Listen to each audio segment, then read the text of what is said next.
পার্সোনালভাবে আপনারা যে litre litre ঘরে তেল মজুত করছেন, এর কারণে তো আমাদের ভুগতে হচ্ছে। আমরা তেল পাচ্ছি না এবং বেশি দামে তেল কেনা লাগছে। পাম্পে ঘন্টার পর ঘন্টা সিরিয়াল দেওয়া লাগছে, তেলের দোকানে তেল নেই, পাম্পে তেল নেই। মানে খুবই খুবই একটা খারাপ অবস্থা দিয়ে আমরা যাচ্ছি আর কি। এগুলো বন্ধ করেন গাইস, তেল পার্সোনাল রিজার্ভে রাখা বন্ধ করেন।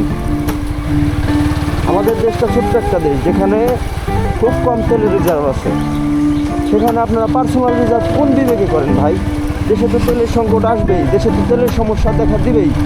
আপনারা এগুলো করলে কীভাবে হবে? আপনারা সচেতন নাগরিক হয়ে আজকাল আমি বিশ্বাস করি যারা বাইক চালায় বা বিভিন্ন গাড়ি বা বিভিন্ন যান্ত্রিক জিনিসপত্র চালায় যা তেলে চলে, তারা সবাই স্মার্ট, ফোন ব্যবহার করে, ইন্টারনেট ব্যবহার করে, দেন বিভিন্ন জিনিস তারা স্মার্ট, কিন্তু